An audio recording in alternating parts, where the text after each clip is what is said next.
right. Welcome, everyone. I'm Mike Fisher with Charity Engine, and we offer a fundraising platform to nonprofits of all sizes. Our sweet spot is helping organizations with monthly giving, and Dave Rayleigh and I have a shared objective to see nonprofits succeed and get them to grow fast. He's got some great tips on sustainer monthly giving, and he has some industry leading uh, things to talk about today. Today, Dave will share his invaluable information. Over to you, Dave. Thank you, Mike. I'm super excited to be with everybody today. I would love to hear in the chat if you were in the on the AFP Icon. I'm sorry, the AFP Global webinar we did earlier this year, and I would also love to hear if you're going to be at Icon. That is just in a couple of days, and in my or at least near my hometown of Seattle, Washington. So super excited to welcome everybody to the Pacific Northwest if you're not from this area, and excited to be able to share. Today is so fun. As Mike and I and the team were talking, this is really an opportunity to go deeper. I've got a few comments I want to share. I'm going to take maybe 10, 15 minutes or so to share those comments, but we have had a flood of questions from you. And so we're going to get into those as quickly as possible. I think there's a few principles that I haven't shared before that I think will be helpful to set the context for today. But then I'm just looking forward to the conversation with you, with Mike. And so please make sure to ask those questions, and we will get to those as soon as we can. So it's, again, just wonderful to be with everybody today, and just excited to be able to share and have the conversation. So, when we think about recurring giving, the headline, and by the way, just literally as we are doing this week, the M&R benchmarks report came out, and the headline across that entire report was essentially that monthly giving is driving online philanthropy. Overall, when you look at online philanthropy from 2023 to 2024, the truth is that one-time single gift giving online is flat. Now, when we say flat, statistically, often that means up 1%, down 1%, but literally year over year, there was a 0% difference in one-time single gift giving online. However, overall online giving grew, and it grew because recurring sustainable monthly giving online is the growth engine. And so we saw a 5% lift in recurring giving online. And so that is why we're here today. You didn't need to hear me say that coming in, but I just want to set that context. So what I would like to do is just share a few things about what is happening in the subscription economy and some of the concrete lessons we can learn, and then we'll go to Q&A. If we haven't met before, my name is Dave Rayleigh. I have been in the fundraising and marketing space working with charitable giving for 20 years now. I'm blessed to be the author of a weekly column, trend spotting and innovation report called The Wave Report, which is all about the waves that are coming that are influencing nonprofit leaders today. And frankly, sustainable giving is a huge part of that, but so are AI. So is what is happening with donor advised funds. There are a lot of lessons I think we can learn. And so I write about that weekly every Friday. And I'm also the co-host and co-founder of the Purpose and Profit podcast, where we look for the ideas at the intersection of causes and brands. And so we interview folks from organizations. Just in the last few weeks, we've interviewed folks from Google, from Charity Water, from organizations across the spectrum of both for-profit brands and not-for-profit causes. And we ask, what are the lessons we can learn at that intersection? And finally, my day job is as the founder and lead advisor at Imago Consulting. And so we work specifically with organizations to help them grow sustainable recurring giving. As Mike referenced, I wrote a book. If you were at the AFP webinar, you might have heard of it. It's called The Rise of Sustainable Giving, and really trying to draw a distinct line in the sand to say that while recurring giving has been around for millennia, the truth is that today it has changed, and that has been largely driven by what's happening in the subscription economy. And so I spent the last 3 years, 438 hours, tons of research, a national study combined with my own experience in working with organizations to not only shine a light on this trend, but to say, how can we build and manage thriving recurring giving programs? And so I would love to hear from you all. And I'm going to do a little tech check here in the chat. I would love to hear from you. What is your favorite subscription or one of your favorite subscriptions? Like if you had to cancel all of your subscriptions, which some of us would probably be okay with that, what is the one subscription that you would keep? I am fascinated to learn. I know some people, for some, it's the, their, their book of the month club or their subscription box. I had one gentleman at a conference recently share that his favorite subscription was the monthly bakery subscription. I was like, what? Like you can actually subscribe to the bakery, and sure enough, in his town, they subscribe to the bakery. David, I see that every dollar. Susan, internet. I'm assuming that's just internet because you use it a lot. I don't blame you. In fact, in the banking industry, that's called an involuntary subscription versus voluntary subscriptions like Hulu, Spotify, Mike, Spotify, Laura. I see that. A podcast subscription. Love it. Love it. Peloton. Good call, Julie. I subscribed to Peloton, I think, for 1 month. So I bounced off of that one. It's a story for another time. Amazon Prime, Audible. Audible is my absolute favorite. But if I think about one of my favorite subscriptions, and I think we can learn some lessons to apply to recurring giving, it is, and several of you named it, it is Spotify. Now, think about this for a moment.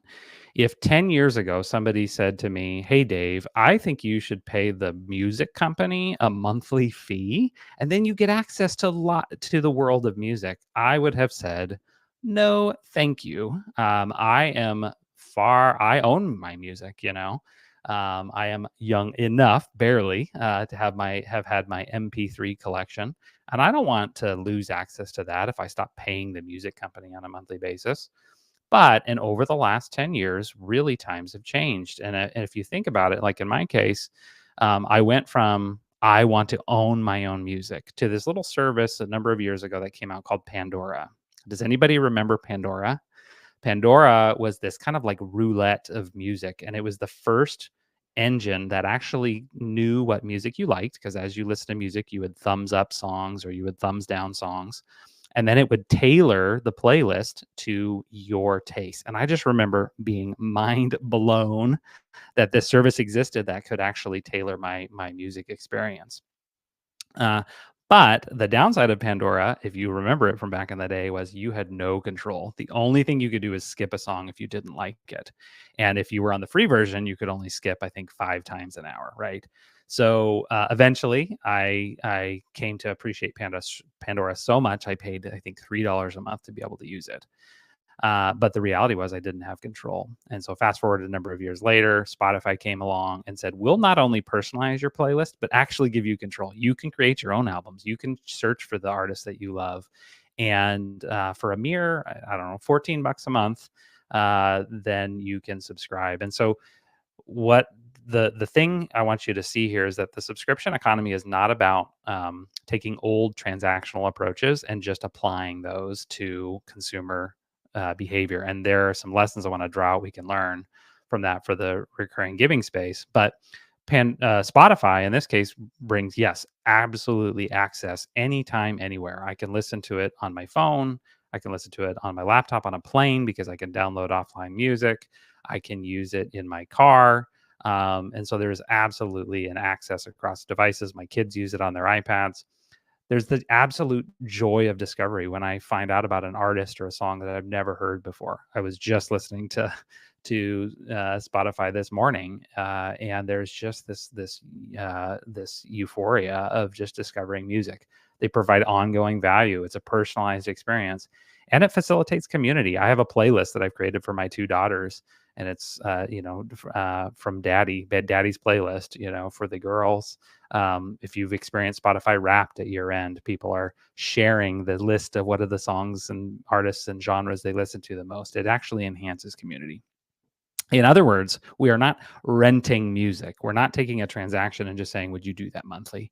And there are some lessons I think we can draw at from for fundraising. So question, what if if your donors felt the same way about your nonprofit's recurring giving program as they did with Spotify? The reality is the subscription economy is here. It's been here. This is year 12 really of the rise of the subscription economy.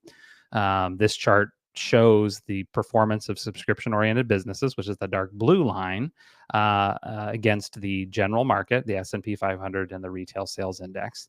And subscription-oriented organizations have outperformed the general market by 4 times. It's a compound annual growth rate of 16.5%, which is incredible. At the same time, donor behavior is changing. 52% of millennials said they would be more likely to give monthly over a large one-time donation, and fully half of all baby boomer and Gen X donors are already enrolled in a monthly giving program. They're also more valuable. We know that, but just to rattle through this very quickly, they retain at much more significant higher rates. They have 5 to 7 times the long-term value of their single gift counterparts. They're also far more likely to make legacy and planned giving. I was just talking to a friend the other day, and they did a deep dive study at a university and found that their largest legacy gifts came from donors who were on the file for more than 10 years. And recurring donors are also the most generous single gift to donors as well. They tend to give at least 1 to 2 gifts on top of the recurring giving every year. And so they cost less to cultivate and retain. And so we know they're more valuable. But let's talk about how this is influencing charities directly. This is a recent study that found that from 2018 to 2022, the average charity saw growth in their recurring donors by 127%. So incredible. All this together really combines to what I call subscription giving. Now, I'm not saying we're trying to make our donors consumers, but I do think there's some very concrete lessons that we can learn from the subscription economy to apply to our recurring giving programs. And increasingly, donors are influenced by this comfort level with ongoing recurring transactions in their life. So one of the things I want to just give you a quick tour of are 6 key shifts that we're seeing that the subscription economy is driving and is enhancing and influencing recurring giving.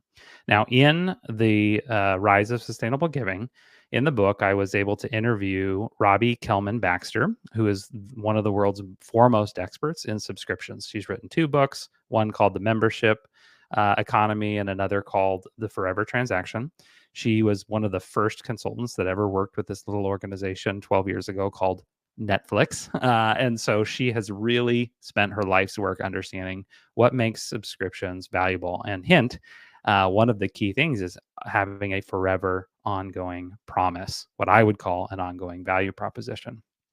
And so I'm going to show you the 6 and give you a brief summary, but then we're going to just talk about 2 for a few minutes, and then we'll go to our Q&A time. And these are the 6. And by the way, this is in chapter 8 of the book.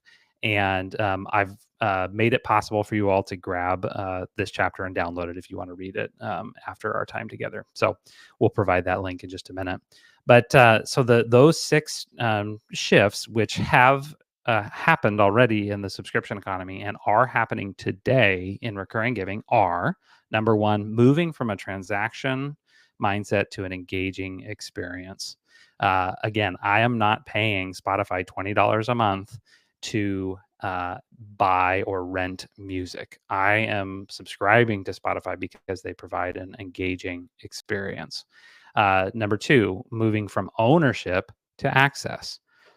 And part of that access is anytime, anywhere, from anonymous buyers to known customers, from periodic interaction to ongoing value. So this is not just what we would call one-time purchase or a one-time gift, but actually ongoing value. And we're going to drill into that in a minute. Moving from single purchases to recurring payments, which most people tend to think, well, yeah, that's what the subscription economy is, going from one-time purchases to recurring payments. But, and it's important, it really takes these other 5 things to really get people to the point of saying, yes, I will not only purchase one time or give one time, but I will give on an ongoing basis. And then finally, from one or two-way communication to community. That feeling of community and belonging is increasingly important to donors and to consumers today. So if you, just as a heads up, and we'll bring this up later, but I always want to make sure there's a couple opportunities. If you do want to download that chapter, chapter 8, for free, you can just get that at imago.consulting/Charity Engine 2025. So grateful for the Charity Engine team to make this possible. So you can download that and you can get that in your inbox here. Okay, so we're going to talk about 2 trends I mentioned. The first is from transactions to engaging experiences. And I want to share some examples of how this is played out in the nonprofit space so we can put some real teeth to these ideas. And so I want to share a little bit about a charity that I think has done really well with that. And that is this charity, International Justice Mission. I don't know if anyone's familiar with IJM, but they do wonderful work fighting human trafficking around the world. Literally what they do is a lot of legal work, but they're so good at understanding how their donors are motivated to give on an ongoing monthly basis. So they have a program that's called Freedom Partners. And I want to tell you a story of, candidly, it's a personal story, and it's a story of how our family became Freedom Partners. And it goes back to the year 2016. And my wife, who was attending an event, and she was headed to Dallas, Texas, to a women's conference event called the IF Gathering. Now, some of you may be familiar with the IF Gathering. Most of you probably aren't, but it's essentially a multi-day women's event that is simulcast around the world. I think they had 60 or 80,000 women attend this year. But for a small subset of folks, they actually went to where the live stream was taking place. And so my wife had the opportunity to go and join with several thousand other women to really learn and grow and create community. And the folks at International Justice Mission partnered with the IF Gathering to talk about the work that International Justice Mission is doing. Now, if you're a fundraiser, this is going to sound real familiar because isn't that the playbook, right? You go and sponsor the big event, slap your logo on it, send some emails, get some donors. This is not what that was. What it really was integrating the powerful work of International Justice Mission and the dignity of every human being into the actual essence and content of the event itself. And so you wouldn't feel like, oh, this is the pitch moment, this is the ad moment in the middle of the event, but they actually created an engaging experience. They had a woman who had come out of human trafficking who was able to share her story. They had a stage side moment, they had teaching moments, and yes, they absolutely had a groundswell opportunity for people to step up and fight human trafficking on an ongoing basis by joining Freedom Partners. Little did I know that my wife would come home that weekend with our family being one of the newest Freedom Partners to International Justice Mission. And I was just looking at it the other day, and I don't say this to brag, but as of this next month, we will have given our $3,000th to International Justice Mission. Now, I don't say that to brag. We're not large donors. Every one of those gifts was, $25 to $30, a couple extra gifts here and there, those sorts of things. But I do want to point out that 9 years ago, we had a powerful experience that changed our perspective on human trafficking and that locked us into this organization. Now, International Justice Mission has subsequently done a great job of updating us and keeping us, in line, engaged. But the reality is, without that powerful, engaging experience 9 years ago that has then been followed up on, they would not still have us as donors today. And so that's one example. Not everything has to be live events. Charity Water, who I interview in the book, and we just did a podcast interview with, they have a 19-minute video that has been the single biggest driver of recurring donors to their organization. It's engaging, it's an experience, it draws you into the mission of the organization. A client that I just worked with recently, we're not all just talking about major, large organizations, but very small local client that I worked with recently had an open house event. It was not a fundraising event, but it was come by and see the work that we do. Working with them, we were able to basically plan on a pitch a couple times during the event as people would come through the open house, and they were able to generate in one day, one morning event, they were able to generate $10,000 in long-term value from new sustainers. So this is not just big arena events or mega events. This is also online. This is also in creating community and so on and so forth. So that's from transactions to engaging experiences. I want to highlight one more, and then we'll go to our Q&A time as we continue our conversation. The move from periodic interaction to ongoing value. And in Spotify, that totally makes sense. Okay, I used to buy a CD, or in this case, an iTunes MP3, if I really liked it. But now you're saying, instead of doing that, Dave, I want you to subscribe for $20 a month, and you're going to get ongoing value in return.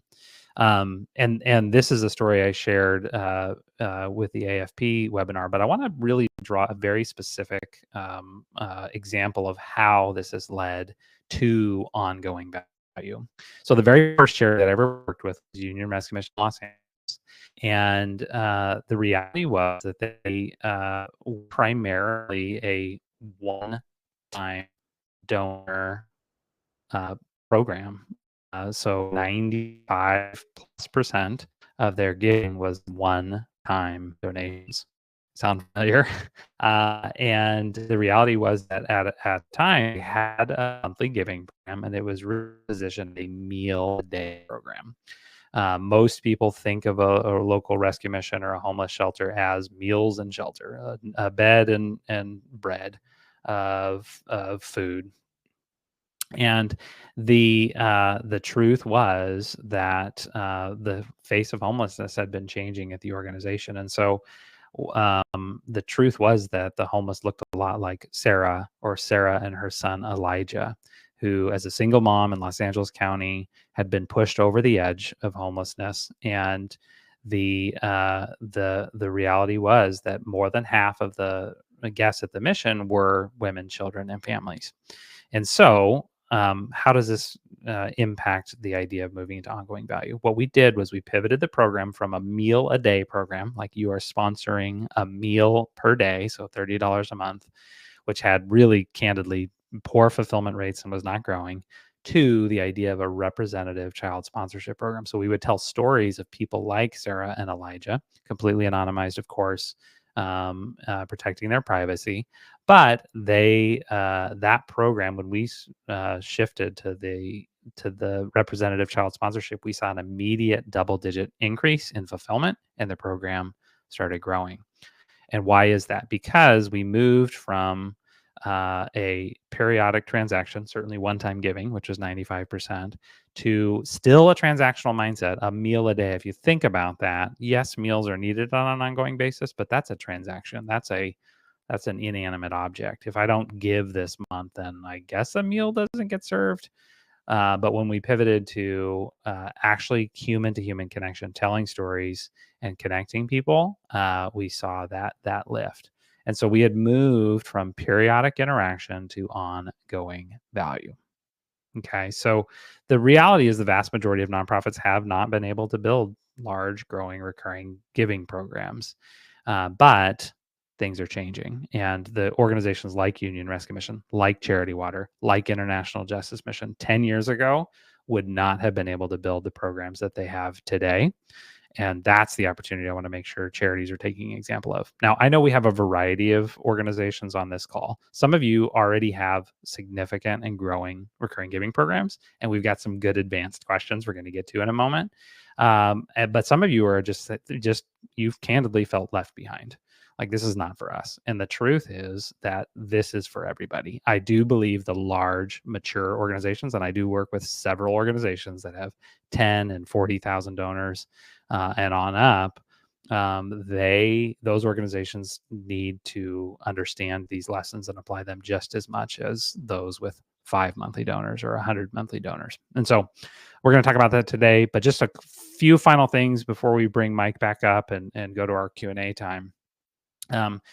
If you look at the number of charities that have historically been left behind, my estimate is about 3/4 of charities have been left out of recurring giving historically.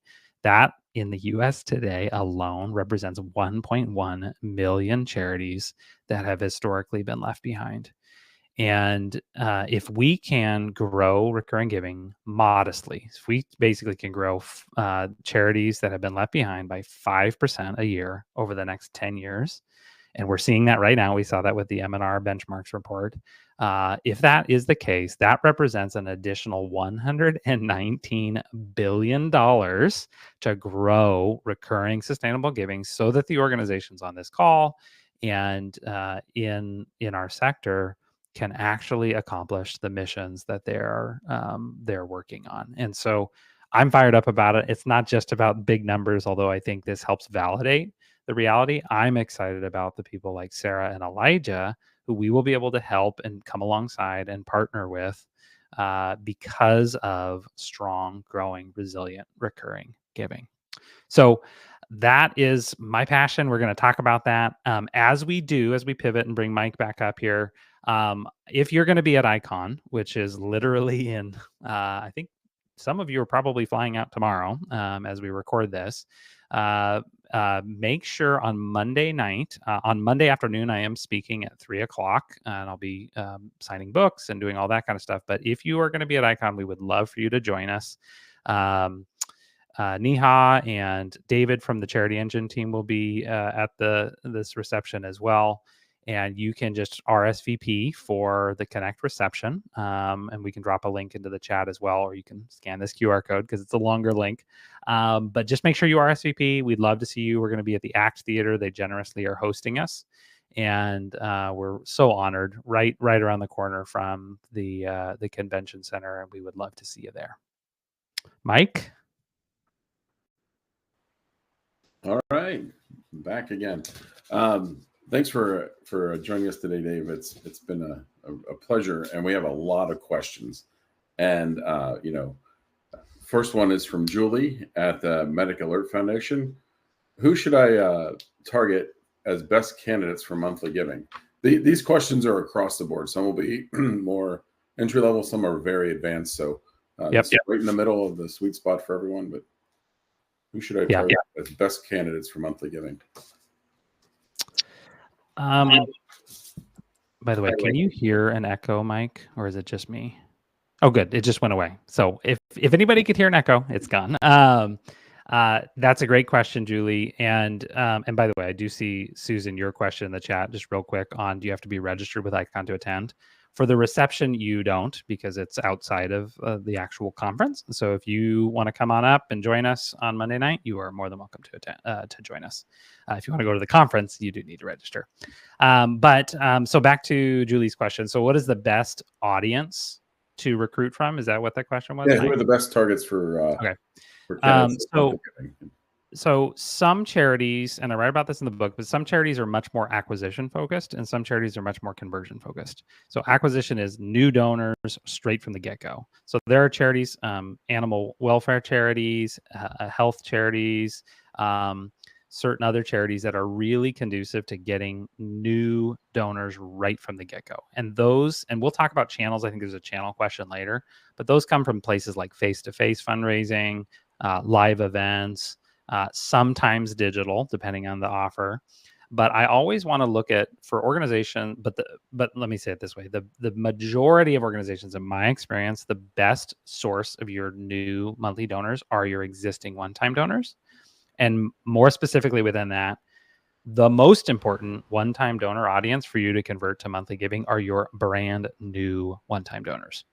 The first 60 days is the most likely time in a new one-time donor's giving history to actually become a monthly donor. And so many organizations say, well, yeah, we include monthly giving in the welcome series. And it's like a PS in the 5th email of the welcome series. No, the reality is if you have new one-time donors, that is going to be the best audience to convert to monthly. Because if you think about it, they're at the height of their interest and awareness of your charity because they just chose to give a first gift.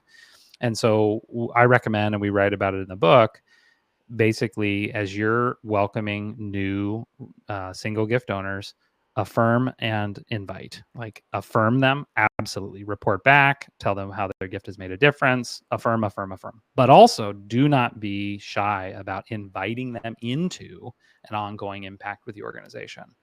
So that's the number one audience, I would say, is your new single gift donors.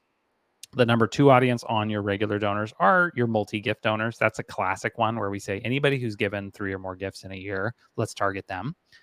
But I will say, I do think it's a mistake. Organizations will sometimes only target multi-gift donors. And it's like, so you're saying a donor has to spend multiple years slowly building up this sort of habit of multiple giving. Okay, maybe they're the cream, but the reality is your opportunity is with all single gift donors. So I hope that helps, Julie. I know there's a lot to cover there. All right, great. Juanita at Oxfam, she was getting into the face-to-face in the question, and you kind of answered that. But could you share any thoughts on using match language for this type of donation? So you double your impact type of. Yeah, no, I think that's really powerful. In fact, the WAVE report that we have coming out tomorrow is on 8 ways to incentivize conversion. So good timing, Juanita, for your question. And again, if you downloaded the chapter or you sign up for the WAVE report, either way, you'll get tomorrow's WAVE report. But to answer that question, matching and challenge grants are the most powerful incentives. So that's for sure. The way I like to do it, and I would love it if somebody has done some testing on this, but I think that the duration or even the amount of the match doesn't really matter. Some people ask me, are we matching just the first gift? Are we matching the first year? So on and so forth. And I think push come to shove, just the fact that you can say your first monthly gift or the first monthly gift of anybody who joins with Freedom Partners will be doubled due to a generous donor is 90% of the lift. I do have one organization that I've worked with that did it at a banquet event. They had a major donor basically say, anybody who commits tonight, in addition to your single, one-time gifts, for the banquet, anybody tonight who commits to monthly giving, a generous donor is going to match your entire first year. Now, that was a different audience, right? It was $100 gifts, $500 a month gifts. And so there are times I think matching more than that is important. But candidly, just saying that from the get-go is a huge incentive. Oh, and by the way, Juanita is with Oxfam, and one of the things that reminds me of, and Mike, I think you and the team and I were talking about this, if you're going to be at ICON, the Charity Engine folks on Sunday evening are going to be doing a presentation with the folks at Easter Seals. So just highly recommend, if you're going to be at ICON, make sure to do that on Sunday night as well. Great. Amy from Sawdust Art Festival, she's asking more of the nuts and bolts question. Any suggestions for organizations just starting a monthly membership sustainer program? How would that work? Yeah, just for starting.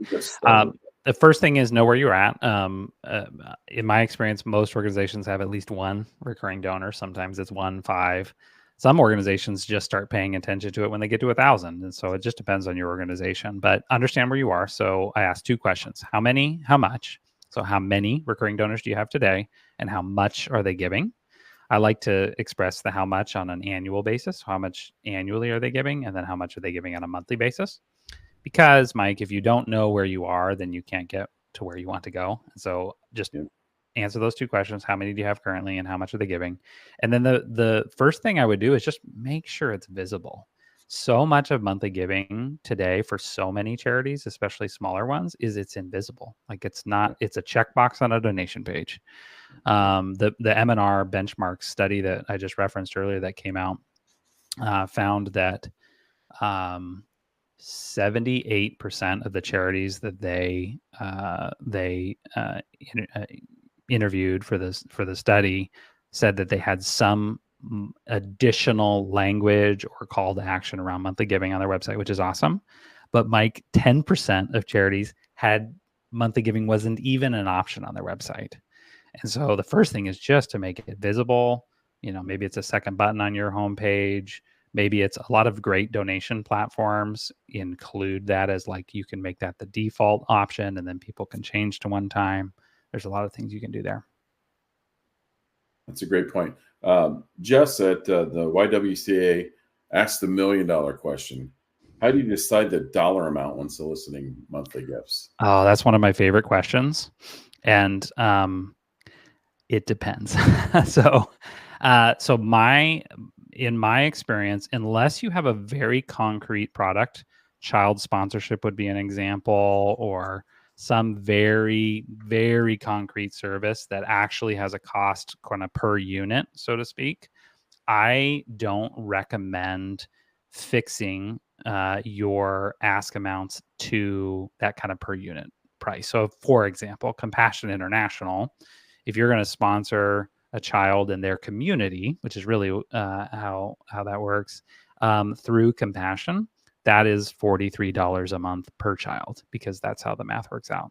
But for Charity Water, for International Justice Mission, for the vast majority of organizations, I recommend not anchoring your price in any one place. But the other thing that you can and should do is seed get ask amounts. And so what I like to do is give some pretty wild variations. Like in the copy, I'd say some of our donors give $1,000 a month. Like just planting that seed says to somebody who has the capacity where $1,000 a month is the same to them as maybe $25 a month it is to me, you're planting that seed. So what you don't want to do is anchor too low. I've seen organizations that basically say, oh yeah, give up a coffee and give us $5 a month. For the most part, I don't love that, because you're basically price anchoring people down. So use a wild variety of example ask amounts. If you can share what different ask amounts will do, $100 does this, $250 does that, do that as well. And the last tip I would say is, if you're advanced enough that you know the donor's giving history, then absolutely tailor the sustaining ask to their propensity and what they've shown to give. Because again, somebody who's give a single largest gift of $50 should be a very different monthly ask than somebody who's given $250 or $500.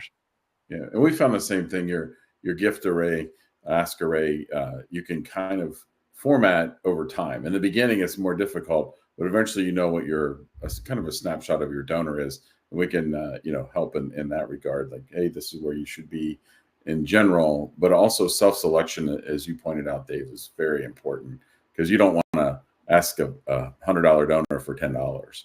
It's a tough one. We also had a question from Mary Ellen at the Sports Outreach Institute. What's the most effective way to reach donors in this day and age?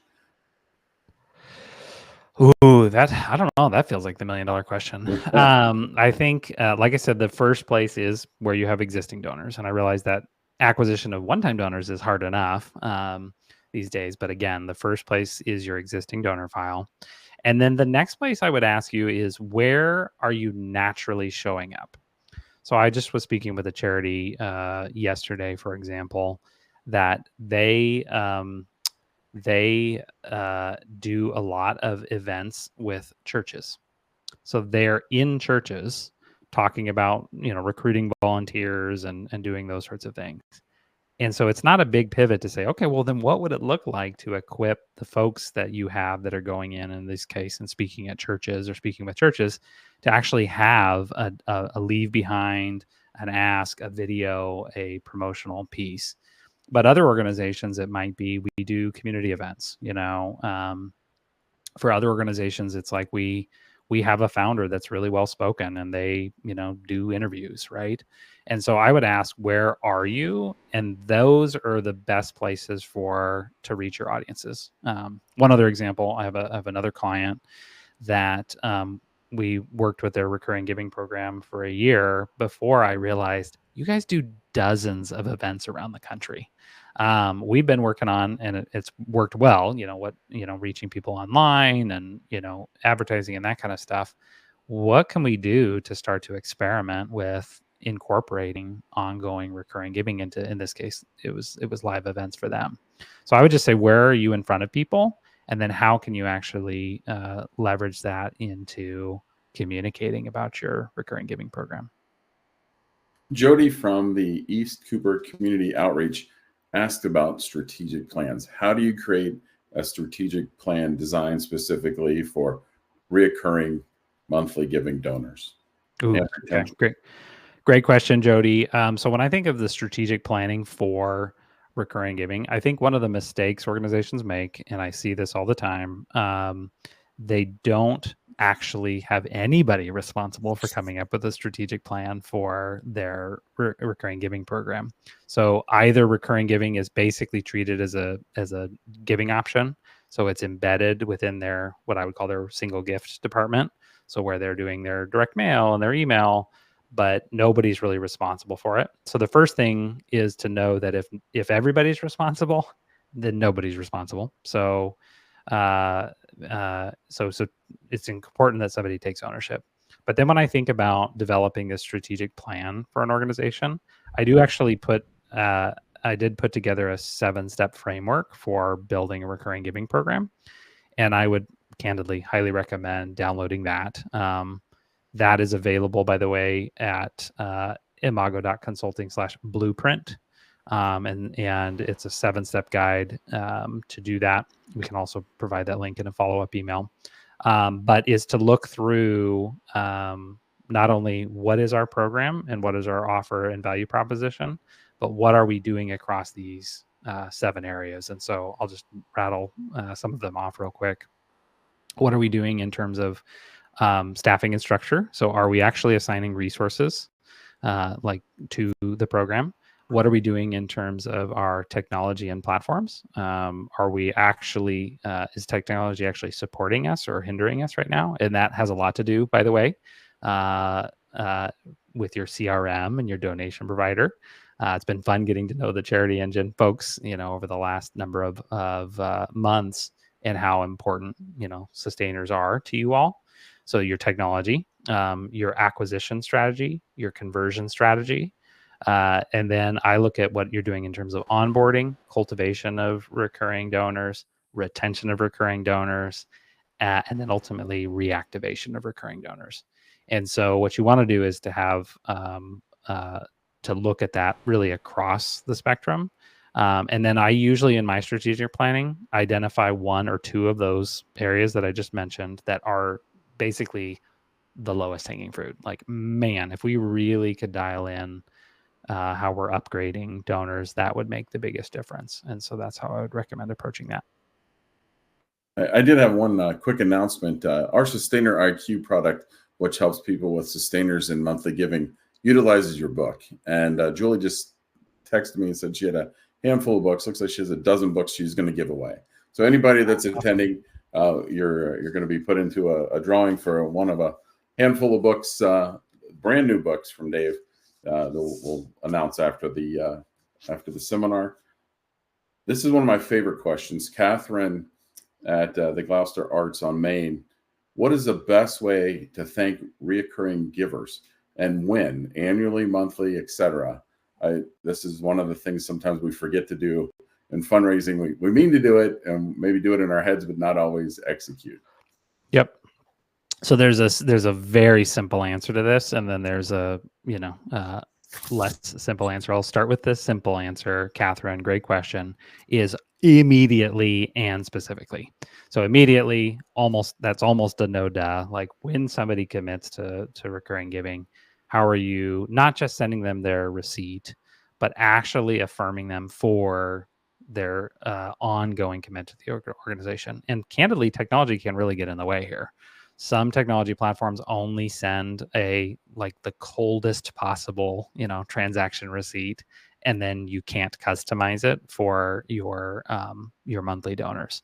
So the first thing is to affirm them right away. And then what I like to do is on a monthly basis, if it's a monthly gift, not just again send them the transaction receipt, because all that's doing is reminding them they transacted, they money left their bank account that month.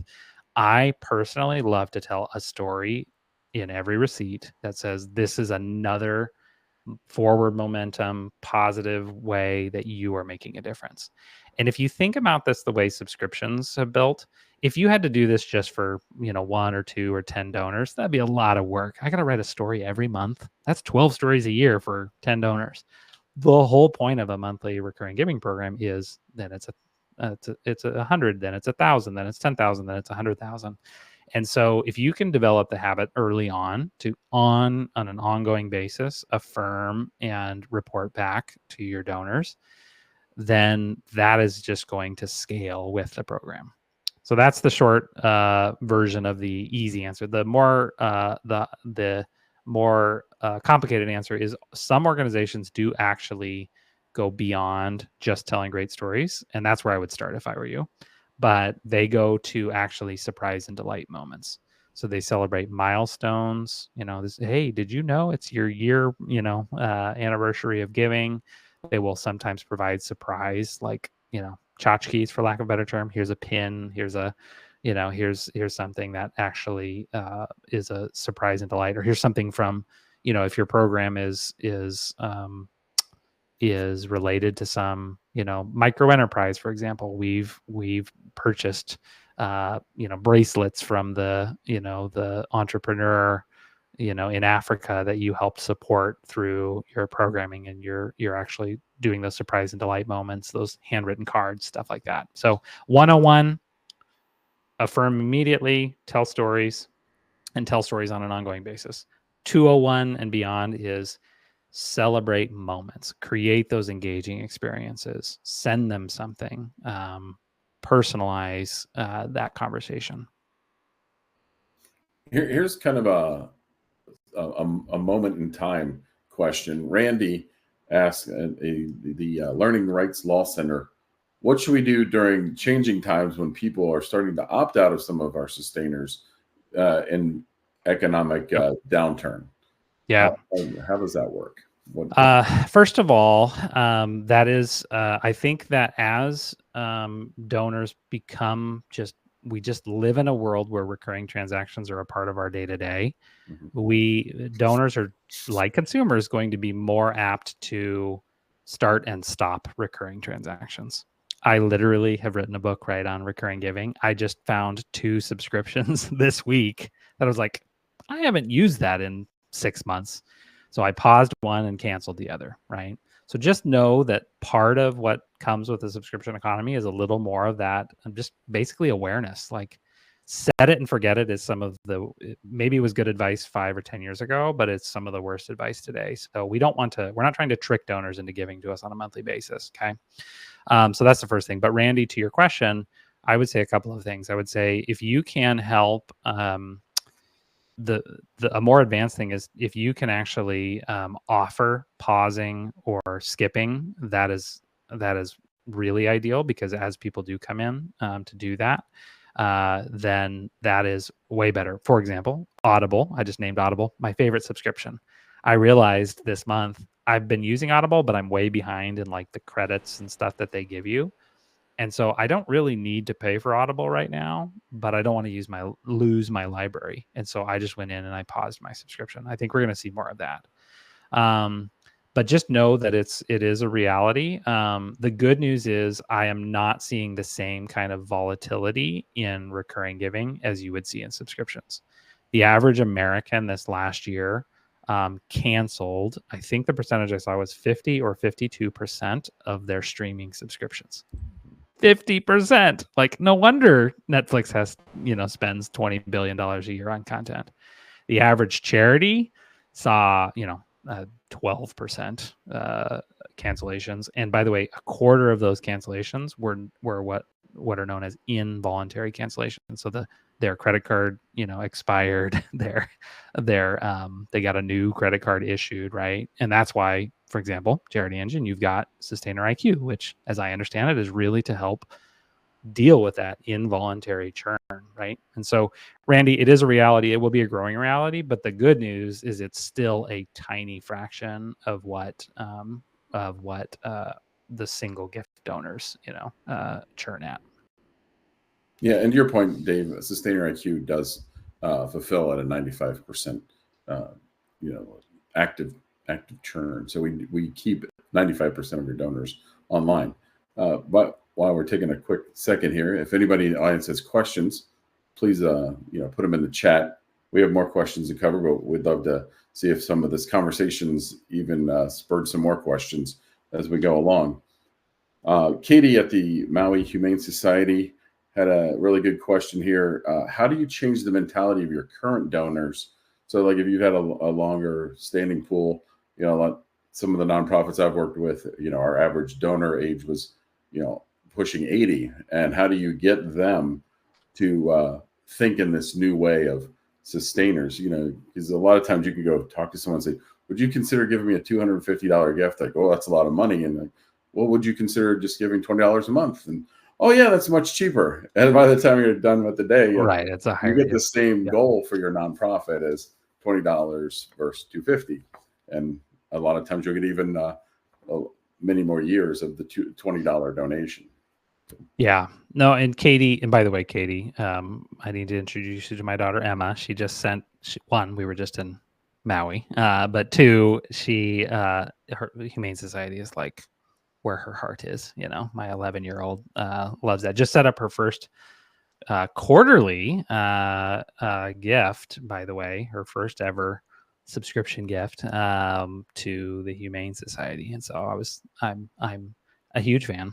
But Katie, to your question, there is a reality that the longer donors have been on the file, especially if they've been in that kind of single gift mindset, the reality is it is going to be tougher to convert those. And so a couple things that I would say. Number one, you have to be persistent. It's very much a kind of an age-old advertising thing of how many impressions does it take for somebody to even notice something, let alone actually take action. So when you try to appeal, for example, to your existing donors, especially the longer they've been on the file, the less likely they will be to convert. So that is a reality. But if you treat this as this is the primary way people support the work we're doing here at the Maui Humane Society, in your case, that will over time move people to action. But it's going to take, candidly, some resilience and some really putting it out there is the main thing. And then candidly, it also may take some of those events that we talked about or some other moment where you're in front of or otherwise can sort of break the monotony that the donor, sort of thinks about with regards to your organization. So those banquets and galas are a great place to do that. If you do live events, any sort of runs or, anything like that. But so I would recommend the first thing is, establish your program, make sure it's first and foremost, it's very clear, you can't miss it. And then look for those opportunities that are out of the ordinary where you are in front of those donors to be able to invite them in, but also just recognize, you should also be focusing on it's the newer donors that you have, new and newer donors, and then it's the non-donors that are likely going to be your ideal audiences. All right, Dave, this one's a little bit different. Rachel from Infinite Hero was asking more about securing corporate giving. I know there's a lot of chapter organizations that will say, hey, I'm in the Raleigh area, I'm in the Wake Forest area, et cetera. And I can talk to corporate headquarters and, you think of maybe like a Goodwill type of chapter group. Do you have any suggestions on securing corporate giving? And they do this in the military market as well. Mm-hmm. Where you could go to employees possibly and say, hey, consider us. So you have anything in the corporate realm of ways to other people? I know it's a little. Yeah, it is. It's really a developing area. There's not a ton of organizations that are doing a lot specifically with, corporate matching around recurring giving. I will say two things that I'm keeping an eye on. Number one is if you don't have a corporate matching There's a number of technologies where you can just see if your employer will match your gift and facilitate that, especially if you work for one of the bigger companies, Microsoft in our area. So the low hanging fruit, if any, would be just using one of those online services where people can look up their employer and get their corporate match, because that's the ideal, right? It's like, oh, I'm giving $100 a month or $25 a month, and I can get that matched. So that's the lowest hanging fruit. The thing I'm keeping an eye on, but it's still a little too early, is what will happen with corporations that actually see corporate giving as a part of their kind of cause marketing, for lack of a better term. And I anticipate seeing more charities partnering with corporations. Patagonia, I think I'm wearing a Patagonia shirt, right? It would be a classic, right? Oh, our charity and Patagonia are aligned. Could we do, it's almost like co-marketing at that point, where it's like, your monthly gift will, I don't know if Patagonia would do this, but we'll give you a 5% coupon on, your next purchase, up to $100 if you become a monthly donor. I think we're going to start seeing that. I just think there's not a lot of it going on right now.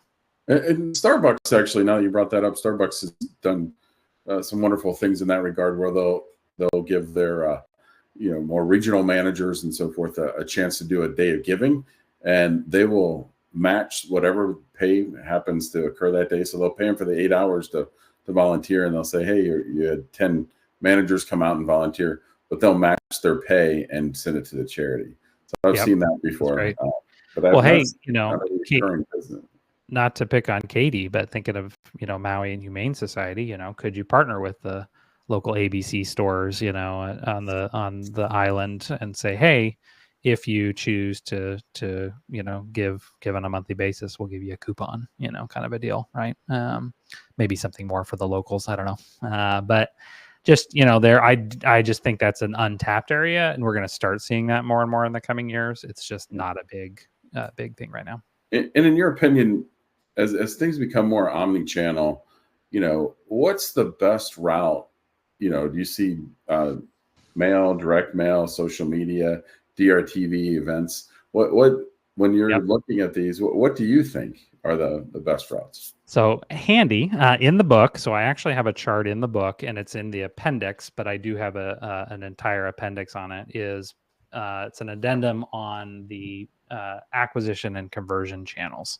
And so what I do is I go through and I say, basically today, based on my understanding, our research, the clients we're working with, the national study we did, what channels are more conducive to acquisition of new donors?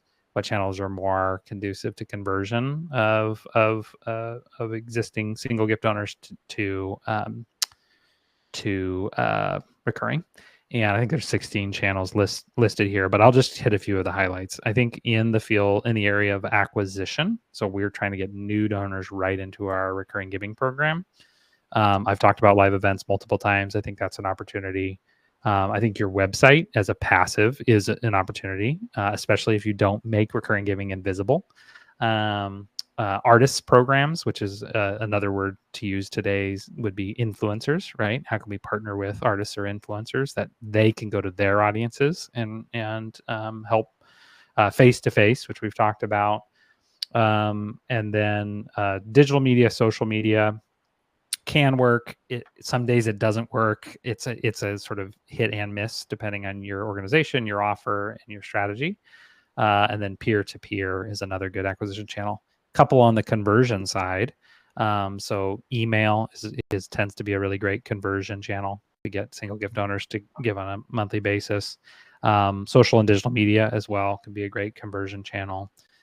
Direct mail, depending on the strategy, direct mail can actually be a solid conversion channel. That's a whole digression we don't have time for, but those are just a few, and I list them, and then the book goes into then each concrete, like, okay, here's what to think about in terms of video and television, stuff like that. Awesome. Well, Dave, that was a very thorough answer, and it got us thoroughly to a whole hour. So I think at this point, maybe you'd like to close us out and give us some words of wisdom. Yeah, absolutely. Just remember, somebody asked me the question, like, why did you write the book? And it's like, well, I have lots of reasons why I wrote the book. But, and I'll leave you with this little story. A leader came up to me a couple of months ago after I gave a talk. And it's been such a blessing. I've been able to speak to thousands of nonprofit leaders in the last couple of months since the book launched. And so it's been great. And her name was Susan. And Susan came up to me and she said, Dave, I came into your talk, one, a little skeptical. Like, I thought this was subscriptions, or, is this just marketing speak, right? And then, I was glad to know that she understood that I'm not just, using that as a marketing tactic. Like, that is literally what we're seeing. But the thing Susan said to me, and the thing I think it would be good to leave us with is, Dave, I just came away from your talk thinking we can do this. Like, we actually can create and grow a recurring giving program that works for us. And so candidly, I think there's good strategies, there's great tactics. I dive deep into those. We've talked about a lot of those today. But at the end of the day, I want you to understand, like, recurring sustainable giving is more accessible to more charities than at any other time in history. And so you can grow your recurring giving program. And maybe you have 10,000 recurring donors. I'm saying this to you too. I'm not just saying this to if you have 10, right? This is an opportunity. We are seeing recurring giving as the main driver, candidly, with online giving today. And that is going to continue. We are in my opinion, we're at the early days. This reminds me of circa 2006 in digital fundraising, where the internet had been around for 10 years, but fundraising exploded beyond then, right? Today, the subscription economy has been around for about 10 years, but now we're just at the front end of what I think is going to be an explosion in recurring giving. So that's what I would say. And if you're going to be in Seattle this weekend, come hang out with us. All right. Say hi. Well, thanks, everybody. All right. Thanks, everybody.